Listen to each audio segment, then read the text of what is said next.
Welcome back to the second half of the Bobby Dupre Show, and of course my sidekick here, Mr. Andrew Guitros. Good morning. I think we had some good news and of course some sad news about the church. Right. But the good news about it is everybody is all upbeat. The church will be rebuilt, and I might add that in the Daily World on Tuesday morning, Father Nunez says it could be finished by the end of the year. So I'm sure that the architects and everybody are working up the plans, and then you've got to go through the fire marshal's office and, you know, get the approvals. It takes a little while before you can actually start, but you can start cleaning out all of the debris that's there now. And I went to Mass there last Sunday. They're lucky. St. Joseph's Hall. It's accommodates the attendants that participate, and everybody was upbeat and wanting to know when. And of course, Father announced that there was a nice sum of money, insurance that'll be forthcoming, and then the community just got to dig in and help out a little bit more. I noticed that the priest was on the same level of the parishioners that were there, and you really couldn't see Father Nunez. So I went there, I offered him after Mass, and then Monday I went over there with Mac the carpenter and little David, and we got measurements and we built. And as we speak right now, on Wednesday morning at approximately 10:30, the little area, possibly it's all been cut out, and it's going to be brought over there in pieces, put together. Went by Service Builders, by the way. They having a closeout sale, so you need some heavy material of some sort. You might want to go by and talk to them. Everything's at least 25% off is what I saw in the paper. So we bought all the heavy material, all the wood material there, and then needed some carpeting. So you're making like a, what's days is what a day is, or making like a sanctuary area with like being a church where it's off the ground. The altar will be on it, and the podium will be up in the air where the parishioners sitting down can see everything going on. It just makes it friendlier. More like a church. More like a church is correct. And needed some carpeting, went by Stanford Floor Covering, one of our good advertisers. My cousins. And he gave us a little sweetheart deal when he found out it was for the church. So you're going to see a lot of outpouring of people volunteering to do different things to make sure that this little church does reopen. Well, while we're talking about Washington, how about our two Washington-based companies here? Steamboat Warehouse, get mom away from the smell of her own cooking. I know a lot of people, whenever they go and go to Mass over in Washington, sometimes they go have a little brunch at the Steamboat Warehouse on Sundays. Get some of that, you can get a mimosa over there, you know, a little champagne and orange juice if you want to have one of them laid-back Sunday afternoons. Seafood selection is unbelievable. Only the freshest Gulf food. Sunday afternoon, but we'll talk about football after you finish with your ad. And we also have steaks there as well. They've got the full line of great foods. They've got a wine selection second to none, champagne, full bar with whatever you want for your adult libation. You can walk out right now. The weather's so pretty, so cool. Mama can wear that fancy coat and those fancy clothes, and you can walk around on the wharf and enjoy yourself. Great place, great atmosphere. Chef owner Jason Huguet there as well. And Washington State Bank. And Washington State Bank. Well, before I hit that, let me hit this real quick. I got it not far. Jason Huguet is having his annual gumbo cook-off as well. I want to hit that. He has a gumbo cook-off every year to help out somebody who needs some help, and it's over at the Frank's liquor store. Along with Chip Burleson, on the main drag of 190 as you come in Annapolis is right there on your right. That's Landry Street. Two young men giving back to the community at a young age. We've got a future in the area. It's a gumbo cook-off. They're going to start at 10 a.m. in the day. You can register the day of the event. Registration is $50. Be ready to judge by 3 p.m. Call Jason at 331-2837 or call Tim 658-1108. The beneficiary this year is Charles Lynn Kane, who's married to Connie Wilson Kane from Washington. Go by, you can give them a hand. He's got a rare type of cancer. Real good cause. By the way, did I give the date? The 29th, Saturday, 29th. But that's next Saturday. Not this Saturday here, but next Saturday. By the way, when you said her name Wilson, Mr. Willie Wilson, the owner of Willie's Campground and ballroom saloon, the old kind of saloon, is kind of ill, having some health issues. So would you please remember him and all of the others that need our prayers as you get to your prayers today. Washington State Bank, didn't want to cut that off earlier, but if you need any type of loans, if you need any type of banking, internet banking available to you 24/7. You can look up your check, see who signed the back. I had a check the other day. I'd put it in my register. I'd put in the wrong payee to it, and I couldn't figure it out. And I went online, look up the front, look up the back, see who it's endorsed by and everything. You can make sure that, I wrote that wrong in my book.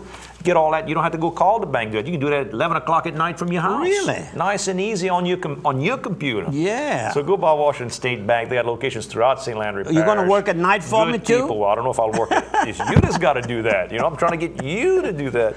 Anyway. I need to take that 1 hour class from Larry Leger. That's right. Larry says in 1 hour he can make you an expert. I'll be able to get in and out. Just ask him. He'll tell you.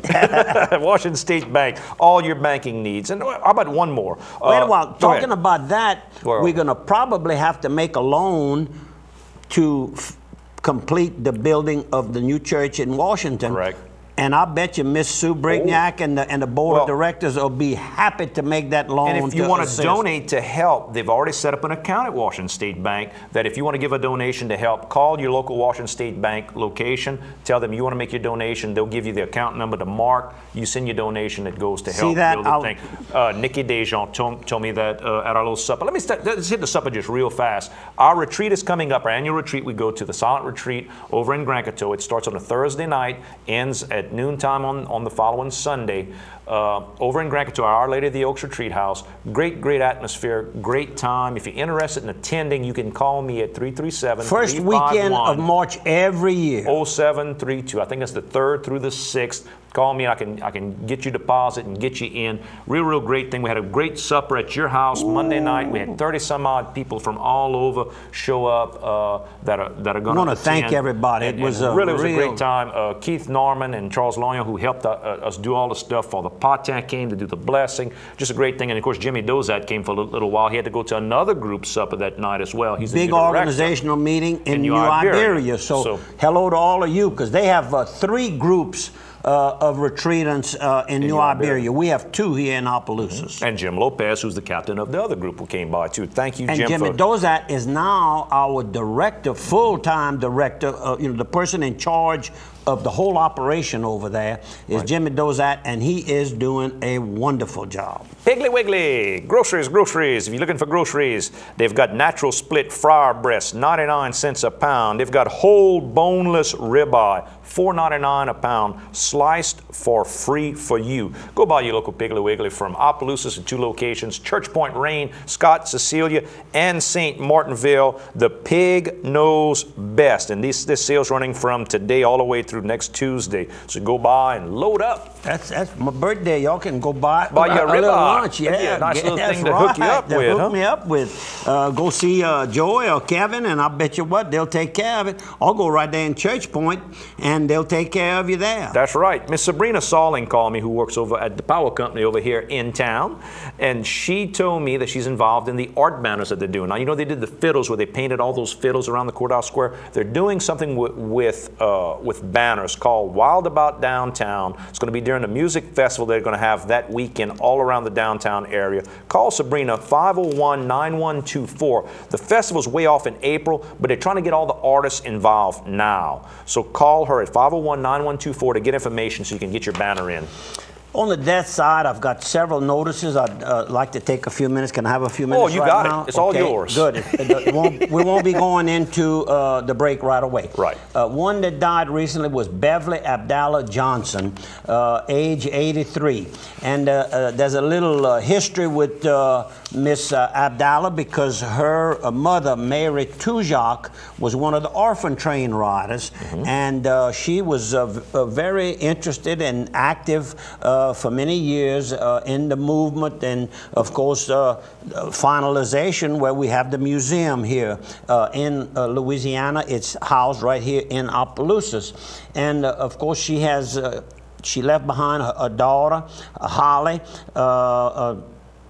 and husband Don, and then William Hale and Johnson, that would be her son, and wife Penny of Lafayette, Heather Barron and her husband Keith Barron, okay, we know them, of Opelousas, and then her sister Mary Ann Abdallah of Opelousas, who I've always had contact with over the years. Good morning, Mary Ann. You can't live in Opelousas not know a lot of these names because of the street names. A lot of streets are named after the family, from Mary Ann to Beverly to Jacob and all these different streets, all with the Abdallah family. Mr. Jake Abdallah was some businessman. I mean, he really built up a huge business here.